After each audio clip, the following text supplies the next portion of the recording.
6장 우리는 왜 바람을 피울까? 뇌에 심각한 염증, 기면성 뇌염을 앓는 레너드는 살아있는 미라와 같았다.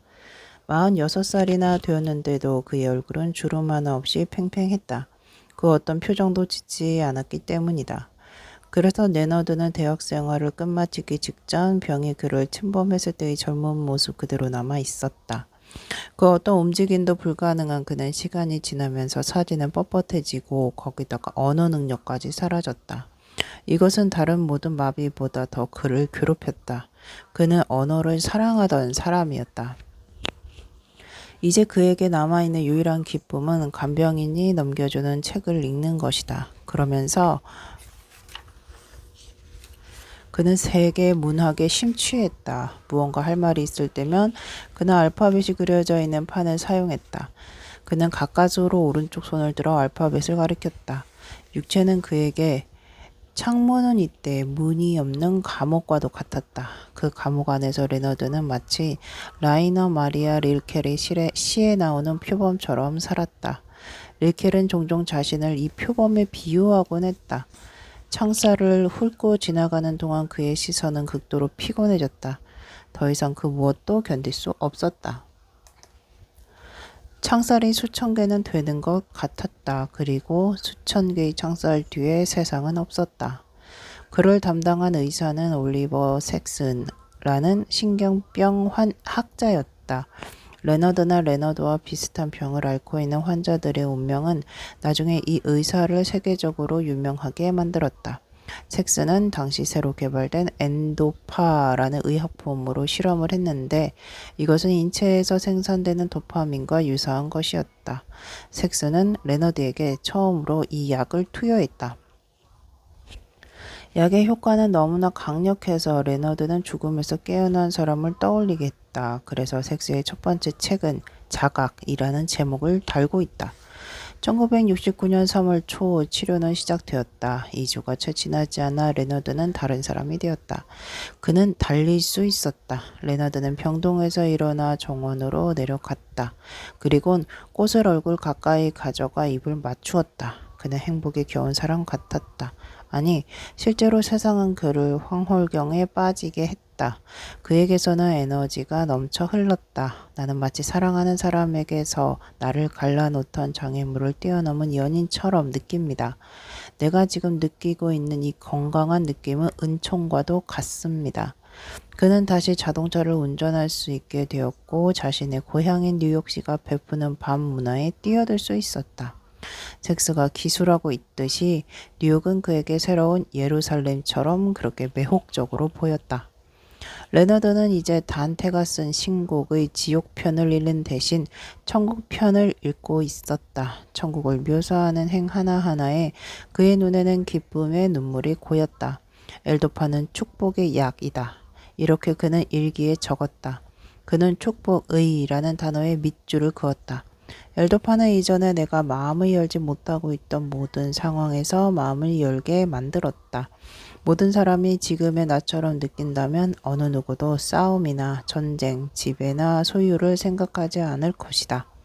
모든 것에서 즐거움을 느낄 것이다. 그리고 천국은 바로 이 지상에 있음을 알게 될 것이다. 그러나 레너드의 황홀경은 단 몇 주일간 지속되었을 뿐이다. 5월에 그의 기쁨은 고통스러운 갈망으로 변하기 시작하더니 곧 탐욕으로 변했다. 권력과 성에 대한 그의 갈망은 점점 더 옥죄는 강박관념이 되어갔다. 그는 병동에 있는 여성 간호사들을 괴롭히기 시작했고 심지어 자신의 담당 의사인 섹스에게 그들이 밤에 자신의 시중을 둘 수 있게 조처를 취해달라고 진지하게 부탁했다. 나는 충동으로 가득 차 있습니다. 아니, 과도하게 충동되어 있어요. 내 피 안에 엘도파가 있는 한 나는 세상에서 내가 원하는 일이면 무엇이든지 할 수 있을 것 같아요. 엘도파는 권력이며 거부하지 못할 힘입니다. 엘도파는 넘쳐나는 스스로 즐기는 권력이에요. 엘도파는 에너지입니다. 나는 이 에너지를 미친 듯이 갈망합니다. 그는 이렇게 자신의 상태를 설명했다. 레너드는 이제 미친듯이 빨리 말하기 시작했고 6월의 첫 3주 동안 수백 쪽에 달하는 자서전을 썼다. 그의 심리적, 육체적 상태는 광기를 향해 치솟았다. 그는 자신을 쫓고 있는 악마를 보았으며 자신을 목졸라 죽이기 위한 포위망들이 주위에 처 있다고 믿었다. 광기에 사로잡힌 레너드가 베개로 자신의 숨통을 조이려 했을 때 잭슨은 약물 투여를 중지했다. 며칠이 지나자 그는 다시 뻣뻣해지기 시작했다. 이런 상태에서 그는 1981년에 죽었다. 그동안 서너 번 더 엘도파나 그와 유사한 약물 실험이 있었다. 결과는 언제나 동일한 광기였다. 우리를 추동시키는 물질 도파민. 무슨 일이 일어났던 것일까? 뇌에 생긴 염증은 레너드의 중뇌에 있는 몇몇 신경세포 무리에 손상을 입혔다. 사람의 뇌를 해부해 보면 우리는 정확히 머리의 중간쯤 되는 곳에 이 신경세포 무리가 있는 것을 발견한다. 손톱 크기 정도의 이 세포들은 검은 점과도 같아서 흑질이라고 불린다. 여기서 도파민이 생성된다. 도파민은 22개의 원자로 이루어진 아주 미세한 분자이다. 그리고 물과 탄소, 산소, 질소가 주성분이다. 1000만 배로 확장시켜보면 도파민은 올챙이와 비슷하게 생겼다. 머리가 길고 끝에 꼬리가 달려있다. 머리는 주로 탄소 원자로 이루어져 있고 꼬리 부분은 물과 산소, 탄소 등 다른 원자들로 이루어져 있다. 레너드에게 결여되어 있는 것이 바로 이 도파민이었다. 그래서 섹스는 도파민과 유사한 화학물질인 엘도파를 합성해서 그에게 주사한 것이었다. 도파민 분자는 뇌에서 팔방미인처럼 활약한다. 이것은 우리의 정신이 깨어있도록 조절하고 주의력을 관리한다. 또한 호기심과 배우는 능력, 판타지와 창조력, 그리고 섹스에의 욕망을 관장한다. 도파민은 말하자면 욕망의 물질인 것이다. 도파민은 단순히 흥분을 자극하는 것뿐 아니라 그러한 자극이 실현될 수 있도록 필요한 체계들을 가동시킨다. 우리는 도파민의 영향력 하에 동기부여를 느끼고 사태를 낙천적으로 판단하며 자신감에 차서 목적을 추구하게 된다. 도파민은 결심한 것을 행동에 옮기도록 뇌를 움직인다. 예를 들어 근육들의 의지에 복종하는 것은 필수 불가결한 일이다. 결론적으로 말해서 도파민은 우리를 추동하는 물질이다.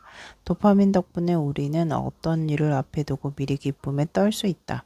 도파민은 이처럼 어떤 목표를 우리에게 외혹적으로 그리고 실현 가능한 것으로 보이게 한다. 도파민은 뇌에 있는 어떤 호르몬보다도 우리가 기분에 도취되도록 하는데 기여한다. 도파민이 나름대로의 역할을 수행하지 않는 상황은 거의 없다. 슈퍼마켓 선반에 싱싱한 과일이 놓여 있다. 그렇지 않아도 막 과일이 먹고 싶던 차였다. 자, 이제 도파민이 분비된다. 우리는 순간적으로 행복한 느낌이 스쳐 지나가는 것을 느낀다. 먹어야지. 약간의 흥분이 뒤섞인 즐거운 욕망이 생긴다. 도파민의 영향 하에 뇌는 팔을 뻗어 사과를 집으라고 근육에게 명령을 내린다. 동시에 기억이 준비 태세에 들어간다. 즉 뇌는 사과가 생각하던 것처럼 그렇게 맛있는지 조심스럽게 살필 자세가 된다. 다음번을 위해 이것이 좋은 경험인지 아니면 실망스러운 경험인지를 입력시키려는 것이다. 또한 도파민은 우리가 직업상 새로운 과제를 시작하려 할 때 길에서 매력적인 사람이 지나가는 것을 보게 될 때 무엇보다도 섹스를 눈앞에 두고 있을 때 중요한 역할을 한다. 우리가 맥주를 마시거나 담배를 피우기 위해 손을 뻗는 것은 도파민에게 비상양식을 마련해 주고자 하는 것이다. 알코올이나 니코틴은 특히 우리 뇌에서 도파민이 더 많이 분비되도록 돕기 때문이다. 도파민은 흑질 외에도 흑질의 이웃에 있는 복측 피계에서도 생성된다. 이 두 영역에서부터 신경가지들은 모든 방향으로 뻗어나가 도파민의 본래적인 작업들이 이루어지는 뇌의 각 영역으로 전달한다. 즉, 우리가 칭찬과 보상의 반응을 보이도록 만드는 회로와 좋은 느낌을 기억하게 만드는 회로, 그리고 우리가 감동을 받게 만드는 회로 등으로 말이다. 도파민이 우리 삶에 그토록 중요한 이유는 우리 머릿속에서 일어나는 일에 그것이 다음과 같은 세 가지 방식으로 영향을 끼치기 때문이다. 첫째, 도파민은 우리가 특별히 흥미로운 상황에 주목하게 만든다. 즉, 우리의 정신을 일깨운다. 둘째, 도파민은 좋은 경험을 기억하도록 신경세포들을 부추긴다. 즉 도파민은 습득 과정을 촉진시킨다. 그리고 마지막으로 도파민은 근육을 조절하여 신체가 의지에 복종할 수 있도록 만든다. 즉 도파민은 행동을 가능케 한다.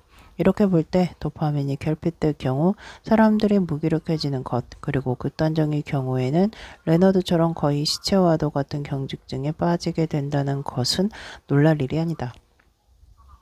그러나 이 호르몬이 과다하게 분비될 경우 결과는 치명적이다. 갈망은 강박증으로 치닫고 목표 지향성은 권력의 도취가 되며 자신에 대한 신뢰는 과대망상으로 그리고 풍부한 아이디어는 광기로 변모한다. 좋은 느낌들도 어두운 측면을 가지고 있는데 도파민은 뇌에서 분비되는 그 어떤 호르몬보다도 분명하게 이 사실을 증명하고 있다. 르네도의 비극은 당시 의사들이 새로운 의약품이던 엘도파의 투입량을 올바르게 측정하지 못했다는 데 있다. 말하자면 그는 그의 몸이 감당할 수 있는 것보다 더 많은 양의 도파민을 삼킨 것이다. 그러나 결국 엘도파는 모든 인간의 삶을 평생 동안 일상적으로 조절하는 메커니즘을 가동시켰을 뿐이다. 괴기스러울 정도까지 과장된 상태에서 레너드의 운명은 도파민이 우리 모두의 몸에서 가동시키는 메커니즘을 명백히 보여주었던 것이다.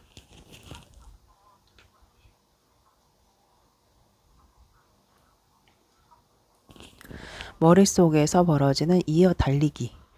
뇌의 신경세포들은 도파민을 매개로 서로 의사소통을 한다. 따라서 도파민은 가장 중요한 호르몬 중 하나이다. 이 모든 이른바 전달 물질들은 하나의 신경세포 안에서 분비된 다음 두 개의 신경세포 사이의 틈을 통해 그 다음 세포로 흘러들어간다. 그러면 이 세포는 호르몬을 받아들이게 되는 것이다. 개개의 신경 전달 물질은 이것들을 받아들인 신경세포, 즉 호르몬 수령 신경세포 안에서의 작용 방식에 따라 서로 구별된다. 근본적으로 호르몬이 작용하는 방식은 두 가지다. 우선 호르몬은 자신을 받아들인 신경세포를 직접적으로 자극해 이 신경세포 안에서 또 다른 호르몬이 분비되게 할 수 있다. 이렇게 해서 호르몬이 전하는 소식은 행운의 편지처럼 계속해서 전송된다.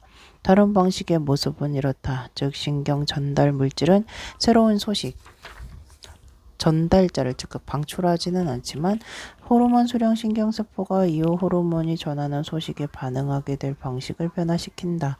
예를 들어 신경 전달 물질은 뉴런이 특별한 소식 및 송신 준비 태세에 들어가게 만든다.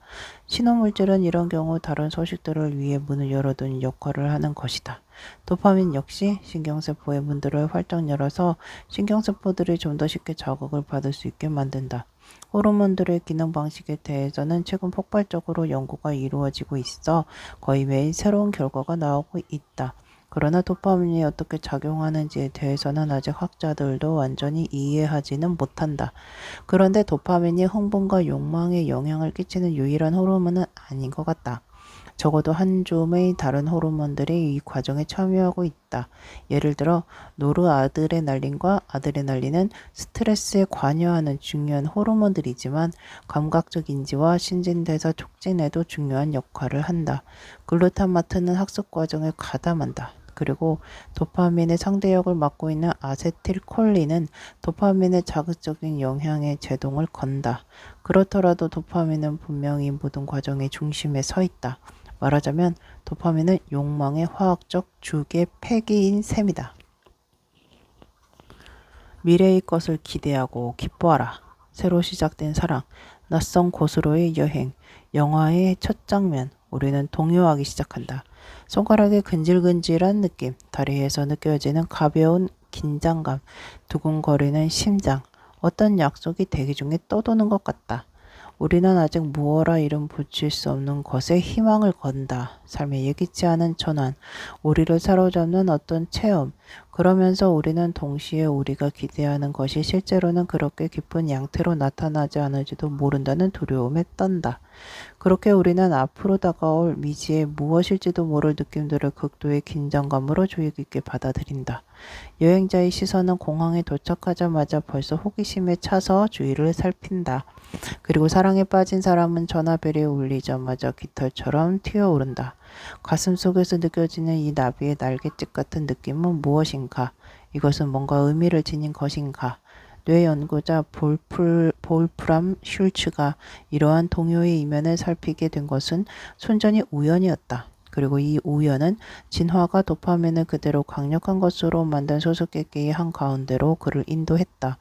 당시 스위스의 프리부르 대학에서 일하던 슐츠는 원숭이의 뇌에 있는 몇몇 특정한 신경세포를 관찰하여 도파민이 어떻게 움직임에 영향을 미치는지를 알아내고자 했다.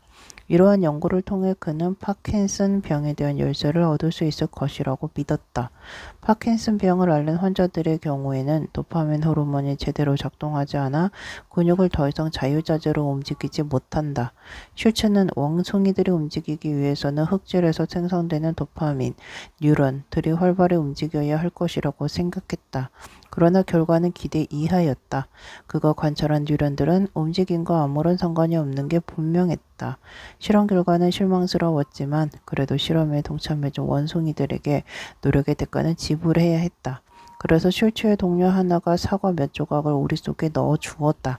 그러자 갑자기 뉴런들이 미친 듯이 뛰어오르기 시작했다. 우리는 그 사실을 전혀 믿을 수가 없었다. 이렇게 슐츠는 전한다. 슐츠와 그의 동료가 발견한 것은 예기치 않은 사건을 담당하는 어떤 회로였다. 나중에 밝혀진 것이지만 바로 이 회로가 인간의 경우에도 미래의 것에 대한 기대와 기쁨을 책임진다. 슐츠와 그의 동료들은 이 뉴런들을 정밀히 연구하기 시작했다. 그들은 이 뉴런들이 실제로 어떤 보상이 기대되는 경우에만 작동한다는 것을 밝혀냈다. 사과를 보기만 하면 언제나 원숭이들의 뉴런이 튀어올랐다. 그러나 학자들이 과일 대신 평소에 이 과일이 꽂혀있던 철사만 우리 안에 넣어주면 신경세포들은 침묵했다. 연구의 그 다음 단계에서 실험 동물들은 앞으로 먹게 될 식사를 기다리도록 훈련되었다. 연구자들은 사과를 주기 전에 전등불을 깜빡였다. 처음에는 달라진 게 별로 없었다. 그러나 몇 번 시도하자 뉴런들은 전등불이 깜빡이자마자 튀어올랐다.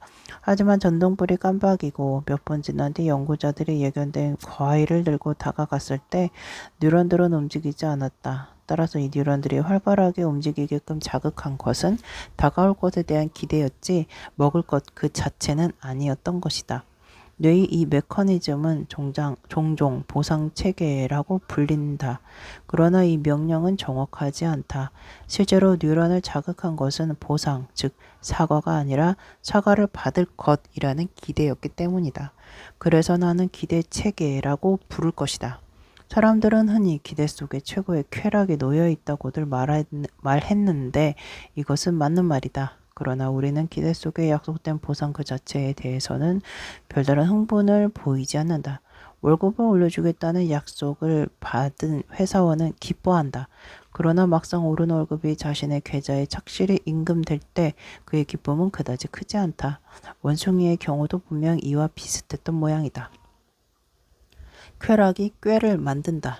이미 예고된 선물을 계속해서 높이 평가하지 않는 것은 생명체에게 합리적인 일이다. 그런 태도를 갖고 있는 사람은 자신의 주의력을 신중하게 사용하기 때문이다. 만일 어떤 특정한 신호 다음에 언제나 사과가 따라온다면 그건 그다지 크게 의미를 부여할 일이 못 될 것이다. 주의력은 한정되어 있다. 따라서 먹을 것을 지키지 않아도 된다면 적을 더 잘 감시할 수 있을 것이다. 그러나 만일 예상한 것이 기대 이상으로 실현된다면 무슨 일이 일어날 것인가? 연구자들이 불빛 신호를 준 다음 평소처럼 사과를 들고 가는 대신 건포도를 들고 갔을 때 이 맛난 음식을 보자마자 원숭이들의 뉴런들이 격렬하게 튀어올랐다. 이 예기치 않은 놀라움이 즐거운 흥분을 야기시킨 모양이 되었다. 그러나 동일한 일이 몇 번 반복되자 이 충격은 더 이상 효과를 내지 못했다. 이제 동물들은 더 나은 식사에 길들여진 것이다. 매일 저녁 샴페인을 마실 수 있는 사람은 얼마 지나지 않아 샴페인을 보아도 아무런 감동을 느끼지 않게 된다. 연구자들이 원숭이들에게 다시 사과 다이어트를 시키려고 했을 때 뉴런들은 실제로 자신들이 더 나은 음식에 길들여져 있음을 분명히 나타냈다. 이제 뉴런들의 흥분 수준은 평소 이 수준 이하로 떨어졌다. 우울증에 기미가 나타난 것이다. 그러나 실망은 그다지 오래 가지 않았다. 시간이 조금 지나자 건포도는 잊혀졌고 신경세포들은 이제까지 다른 것은 전혀 먹어보지 않았다는 듯이 사과보다 더 맛있는 것은 이 세상에 없다는 듯이 움직였다. 더 나은 것을 향한 욕망은 자연이 알고 있는 가장 오래된 원칙에 속한다. 벌들조차 그 작은 뇌의 고등 동물의 기대체계와 아주 비슷하게 기능하는 개별적인 뉴런을 갖고 있다. 벌들의 삶과 뇌는 너무나 단순하기 때문에 우리는 특히 벌들을 관찰하여 진화가 왜 쾌락의 원칙을 도입했는가를 확실하게 설명할 수 있다. 벌들은 언제나 물이 충분한 꽃들에만 내려앉는다. 그리고 다른 꽃들은 모두 피한다. 이 곤충들은 어떤 곳이 탐색할 만한 가치가 있는지 알아냈음이 분명하다. 벌들의 뇌는 이 과제를 건포도와 사과의 프로그램에 따라 수행한다. 벌 한 마리가 낯선 잔디밭을 탐색하고 있다. 벌은 여러 종류의 꽃 속에 들어가 얼마나 많은 꿀들이 있는지 살핀다. 이제 실험실의 원숭이로 하여금 특별히 건포도를 향해 손을 내밀게 했던 바로 그 메커니즘이 작동된다. 만일 어떤 곳이 예기치 않게 많은 꿀을 품고 있으면 옥도파민을 위한 뉴런이 튀어오른다. 벌은 좋은 채집 장소라는 정보를 스스로에게 입력시킨다. 반면에 어떤 곳이 이전의 꽃보다 꿀을 덜 품고 있으면 이 뉴런들은 침묵한다. 이후로 벌은 그러한 꽃들이 많은 잔디밭은 더 이상 찾지 않는다. 이렇듯 벌들은 무엇을 좋아할 것인지, 무엇을 모델로 삼을 것인지 선천적으로 프로그래밍이 되어 있지 않아도 살면서 습득해 나간다. 현실 자체가 선생인 것이며 도파민 뉴런은 벌들에게 무엇이 나쁘고 무엇이 좋은지 알려준다. 도파민의 분비는 지금 수행된 결정이 올바른 것이었으며 이로써 유기체에 좋은 일을 했다는 신호를 작용한다. 내장에서 살펴보았듯이 뇌가 무언가 새로운 것을 배우면 뉴런들 사이에 변화가 온다. 도파민은 뇌에 새로운 연결망들이 생기도록 촉진한다. 도파민은 유전 정보들이 신경세포에서 처리되는 방식에 영향을 끼치고 이로써 뉴런들이 새롭게 형성될 수 있도록 자극한다. 따라서 욕망과 배움의 과정은 아주 밀접하게 서로 연결되어 있다. 쾌락은 명민함을 동반하며 쾌락이 없는 배움의 과정은 힘겹기만 할 뿐이다. 새로운 것을 향한 충동. 뇌에서는 항상 새로운 것과 더 나은 것을 향한 탐지기가 작동하고 있으며 만일 이 탐지기가 없다면 우리는 무언가를 새로 배울 수 없다. 이 메커니즘은 인간의 이성보다 훨씬 더 오래되고 강력하기 때문에 우리가 모든 이성에 반해 행동하게끔 만들기도 한다. 다른 동물들과는 달리 인간에게 중요한 것은 더 이상 먹고 사는 기본적인 욕구뿐만이 아니다. 우리는 언제나 존재하는 최상의 것을 욕망하게끔 프로그래밍 되어 있다. 일단 원하던 것을 얻게 되면 우리는 물론 쉽사리 그것에 적응하기 마련이다. 그럼에도 우리는 어떤 값을 치르고라도 그것을 얻고자 한다. 이러한 충동이 때때로 얼마나 비논리적인지를 우리는 정신없이 몰두하던 게임이 끝났을 때 알게 된다. 게임에서 이기거나 지는 것이 실제로는 전혀 문제가 되지 않음에도 불구하고 우리는 폭발하는 감정을 억제하지 못한다.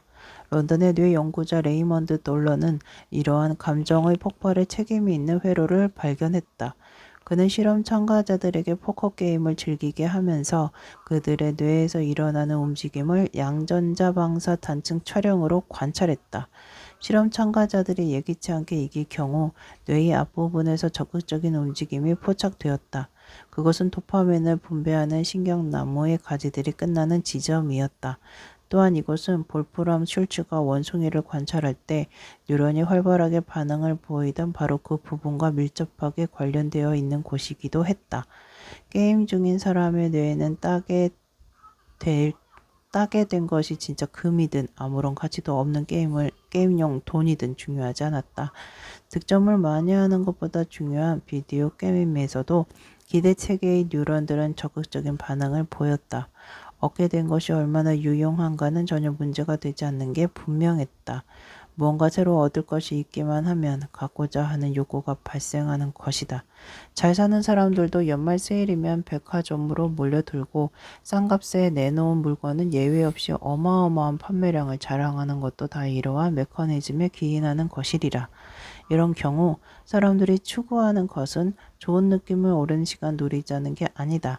이미 익숙해져 있는 것을 어떤 방식으로든 뛰어넘는 듯 보이면 그게 바로 유혹의 핵심이 되는 것이다. 훈장을 받거나 이미 억대에 해당하는 연봉이 조금 더 오르는 것 또는 좀 더 큰 사장 의자는 그것 자체로서 어떤 가치를 지닌다고 보기는 힘들다. 그렇지만 이런 경우 사람들은 모두 기뻐 날뛰지 않은가? 우리는 왜 바람을 피울까? 삶의 그 어떤 영역에서도 우리는 사랑할 때만큼 기대체계에 의존적인 때는 없을 것이다. 새로운 것에 대한 변화와 새로운 경험에 대한 쾌락이 사랑에서만큼 엄청난 흥분과 혼란 그리고 고통을 자아낸 적도 없을 것이다. 도대체 저 여자가 나보다 잘난 게 뭐란 말이야. 이것이야말로 연인을 빼앗긴 사람들이 늘 던지곤 하는 질문이다. 여기에 대해 과학은 놀라운 답변을 몇 개 마련하고 있다. 미국의 제30대 대통령인 켈빈 콜리지 부부 역시 같은 문제에 시달렸던 것 같다. 대통령 부부가 국영 농장을 방문하던 때의 이야기다. 사람들은 그들을 따로따로 안내했는데 영부인이 마침 닭장 앞에 서게 되었을 때 수탉이 너무나 활기차게 암탉을 향해 돌진하고 있었다. 이 장면에 강한 인상을 받은 영부인은 닭들이 하루에 몇 번이나 교미하느냐고 물었다. 사람들은 하루에 10번은 하지요 라고 답했다. 그러자 영부인은 대통령한테 그 말 좀 해주시겠어요? 라고 부탁했다. 얼마 지나지 않아 이번에는 대통령이 닭장 앞을 지나게 되었다. 사람들이 수탉의 영웅적인 행동에 대해 보고하자 그는 매번 같은 암탉하고 말이요? 라고 물었다. 아니지요. 대통령 각하 매번 다른 암탉하고 한답니다. 그러자 대통령은 고개를 끄덕이며 영부인에게 그 말 좀 해주시겠소? 라고 말했다. 끊임없이 새로운 파트너를 찾아 돌진하는 것은 인간에게만 해당되지 않는다.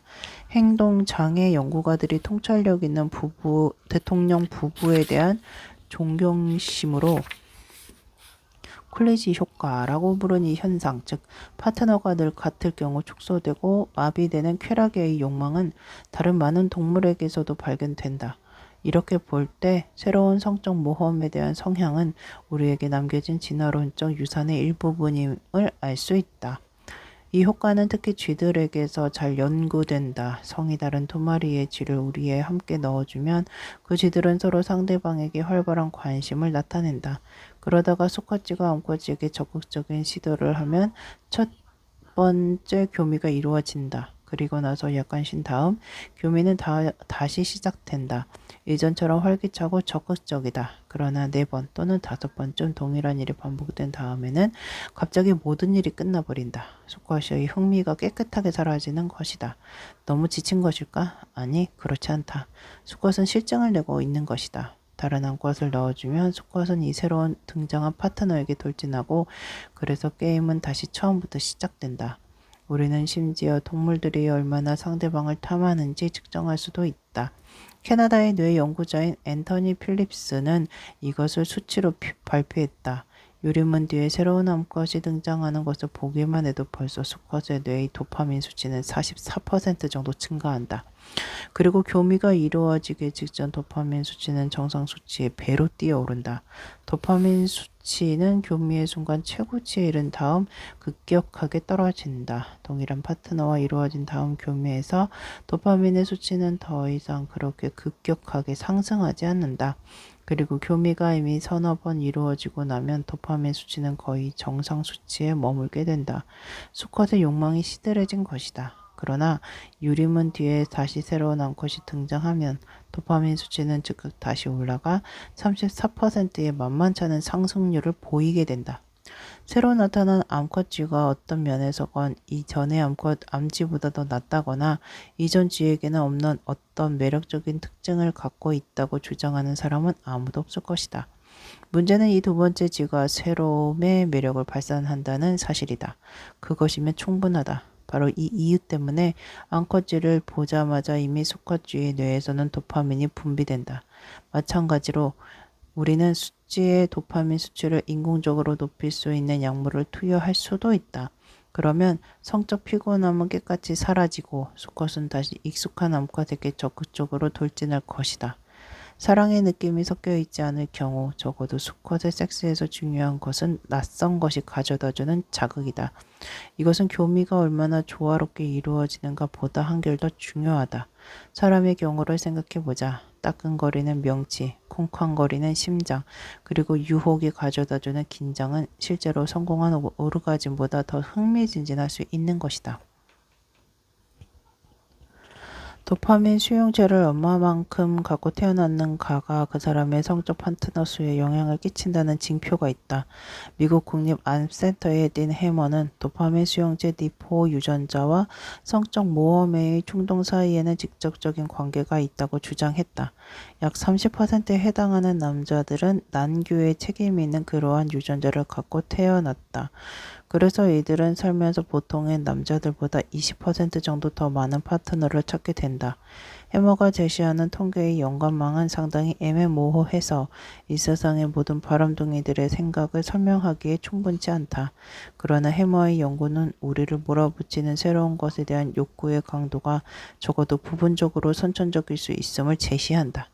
이 모든 연관망은 남성 및 수컷에게서만 부지런히 연구된다. 반면 여성 및 암컷에게서 성적 메커니즘이 어떻게 작동하는가에 대해서는 연구가 거의 이루어지지 않고 있다. 여성의 쾌락이 결국 남성의 쾌락보다 적을 수 없다는 간단한 논리만 생각해 보더라도 과학의 이러한 남성 편향은 이해하기 힘들다. 여성도 새로운 연인을 찾아 수많은 모험을 감행하며 암컷 침팬지들은 우두머리 수컷에게 들키지 않은 채 그보다 서열이 아래인 수컷들과 교무하기 위해 가진 묘락을 다 생각해낸다. 그리고 최근의 유전자 검사에 따르면 모든 아버지의 15%는 친자식이라 믿었던 자기 아이들이 친자식이 아니라는 사실에 절망해야 한다. 카사노바의 비밀. 조바니 자코모 카사노바, 18세기에 가장 악명이 높았던 방탕아이며 호색가인 카사노바처럼 끊임없이 새로운 성적 모험을 찾아 나서는 연인의 모습을 생생하게 체현하는 사람은 또 없을 것이다. 카사노바의 재치와 매력에 유혹당한 여자들 중에는 당시 최고의 미모와 지성을 자랑하던 여자들은 물론 시민계급과 하녀들까지 있었다. 감미로운 말을 하는 것은 그에게 숨쉬는 것만큼이나 쉬운 일이었다. 그리고 그는 감각적 쾌락을 가시화시키고 정교하게 연출하는 데 대가였다. 전통적인 관습의 한계에 도전하는 것, 이것은 카사노바의 방식이 아니었다. 단지 자신의 사랑이 금지된 것이라는 사실이 그에게 좀 더 흥미로웠을 따름이다. 그는 궁극적으로 모든 것을 맛보고자 했다. 즉 모든 것을 보고 모든 것을 체험하고자 했던 것이다. 그는 언제나 새로운 여성들에게 꿀렸을 뿐 아니라 삶이 제공할 수 있는 모든 것을 얻고자 했다. 끊임없이 신경을 간질하는 위험과 모험이 없는 삶은 그에게 너무나 불행하고 불만족스러운 삶이었다. 그가 걸어간 삶의 모든 여정은 이것을 분명히 말해주고 있다. 그 모든 감각적 쾌락과 도취에도 불구하고 카사노바는 끝내 행복을 찾지 못했다. 스스로 고백했듯이 그는 도박꾼이었다. 나는 행운의 여신이 내게 호의적이지 않을 때 도박을 멈출 수 있는 힘도 갖지 못했으며 돈에 대한 미련도 끝내 버리지 못했다.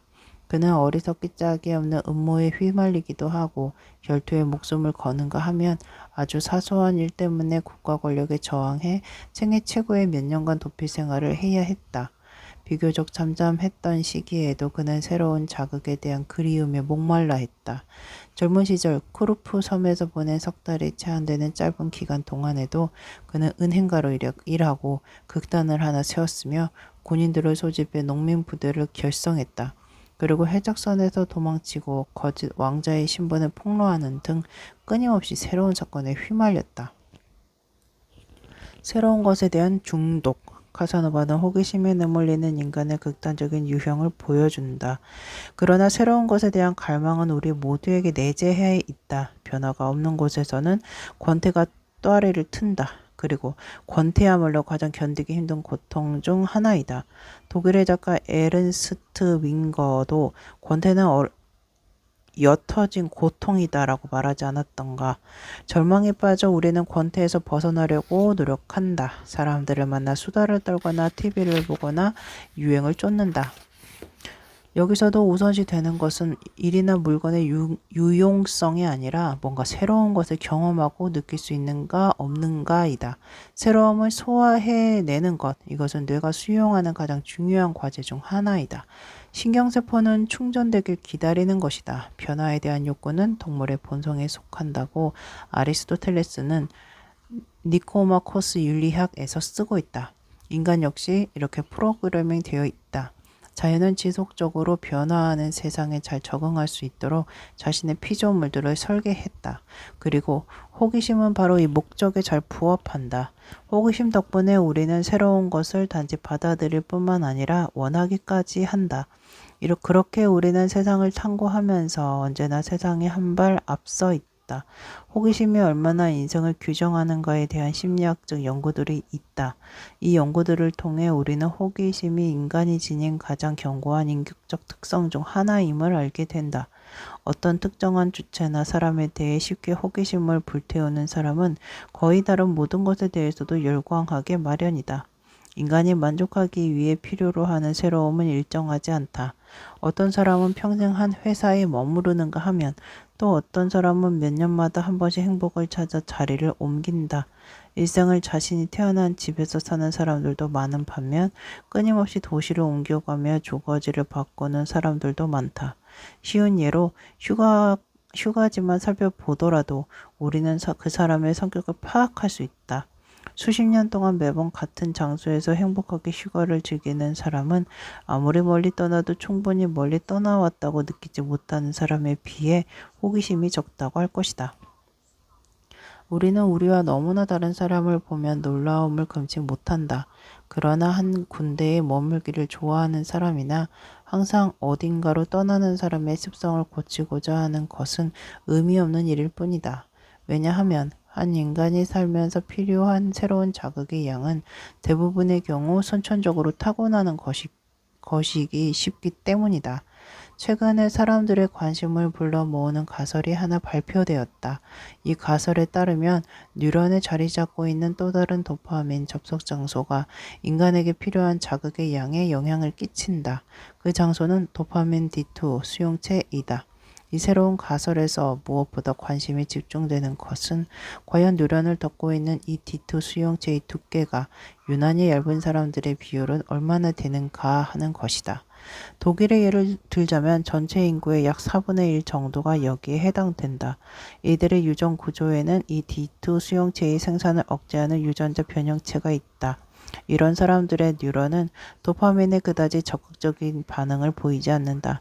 즉, 이 사람들의 뇌에서는 도파민이 어느 정도 빈약하게 평가됐기 때문에 평형 감각을 유지하기 위해서는 다른 사람들이 필요로 하는 것보다 더 많은 양의 도파민을 필요로 한다. 그래서 이 사람들은 도파민이 분비될 수 있도록 다른 사람들보다 더 많은 모험과 자극을 찾는다. 이들은 위험한 상황에 빠질 준비가 되어 있다. 앞으로 8장에서 상세히 설명하겠지만 약물 역시 뇌에서 도파민을 분비시킬 수 있는 하나의 방법이다. 실제로 적은 양의 D2 수용체를 갖고 태어난 사람들은 평균 이상으로 쉽게 알코올이나 니코틴에 종속된다.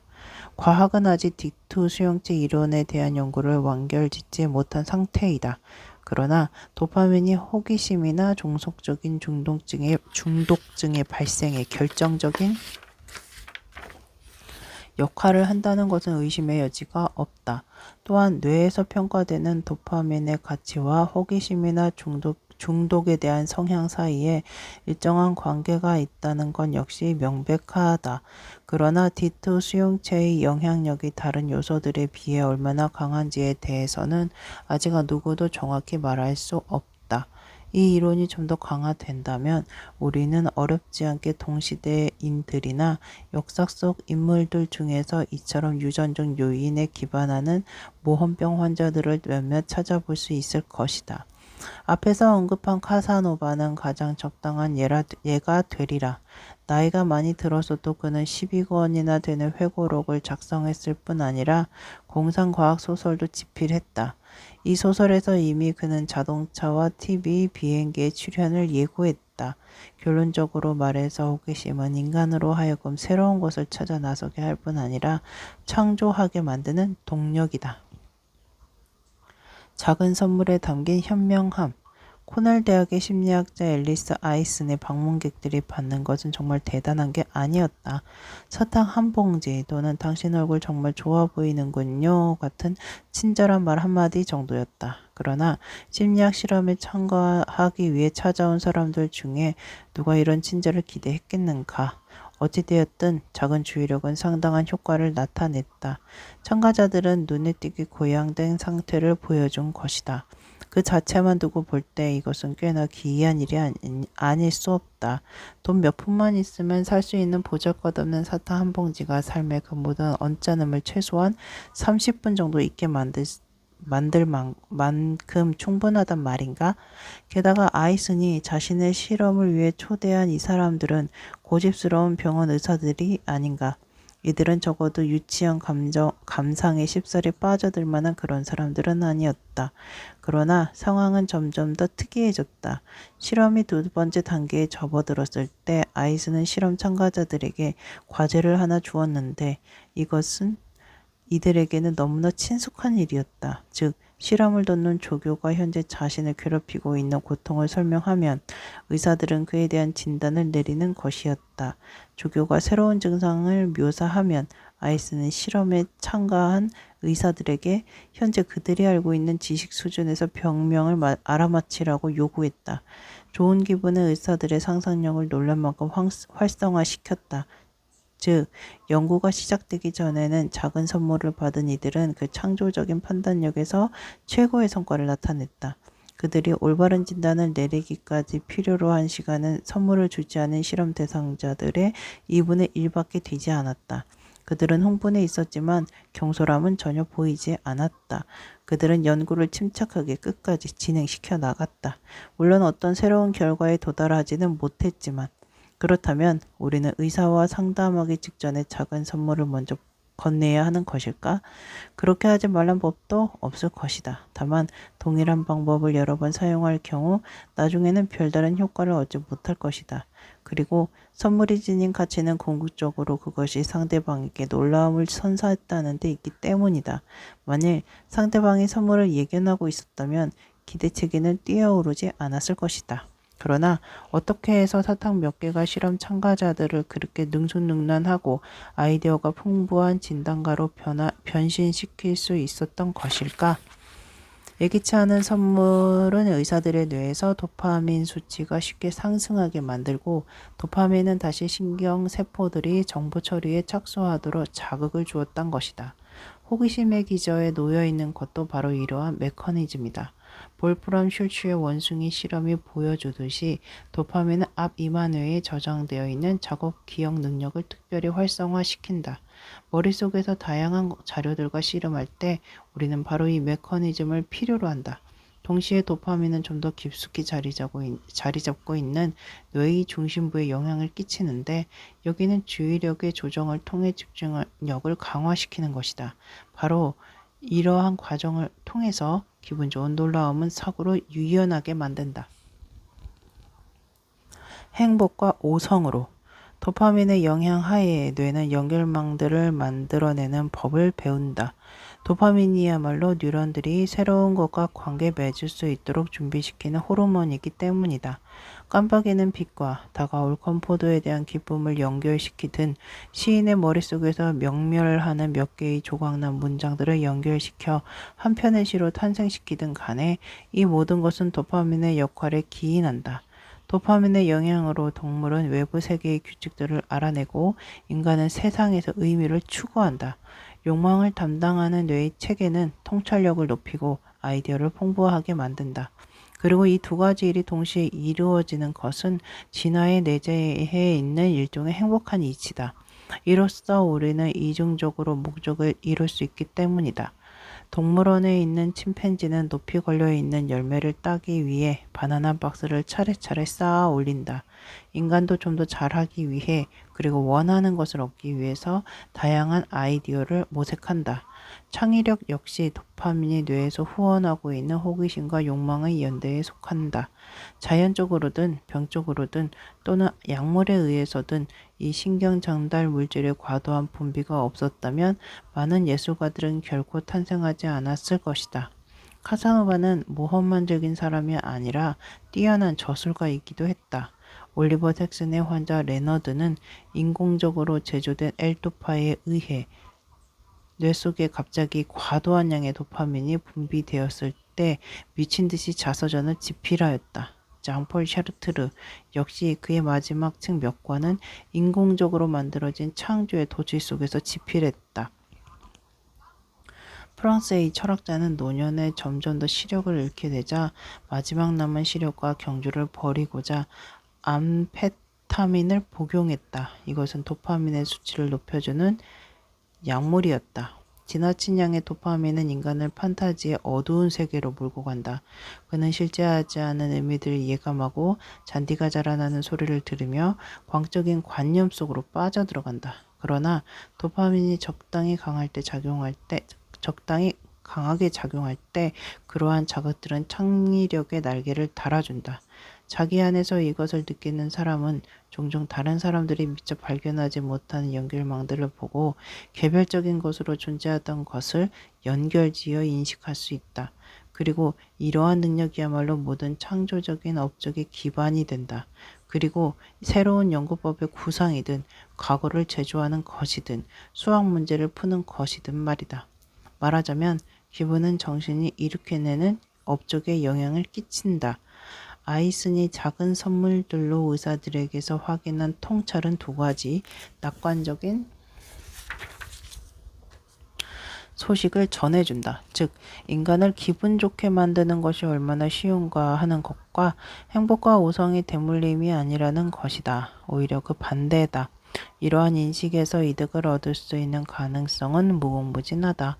수업 시간에 즐거울 수도 있고 웃을 수도 있는 학생은 좀 더 쉽게 배울 것이며 자신의 일에서 기쁨을 얻는 회사원은 좀 더 생산적인 수 있는 것이다. 뇌를 추동시키는 것은 즐거움이다. 미국인들은 두뇌는 즐거움으로 인해 돌아간다 라고 말한다. 행복의 공식 1. 어떤 노력에 대한 보상의 결과보다는 보상에 대한 기대가 우리를 더욱 흥분시키고 기쁘게 한다. 2. 우리의 머릿속에는 항상 새로운 것과 더 나은 것을 향한 탐지기가 작동한다. 연인의 바람기가 두렵다면 그에게 하루에 한 가지씩 새로운 모습을 보여줄 수 있도록 노력해야 할 것이다. 3. 예기치 않은 보상으로 인한 기분 좋은 놀라움은 사고를 유연하게 만든다. 도무지 답이 떠오르지 않는 회의 시간, 약간의 간식이 좋은 결과를 가져올 수도 있다.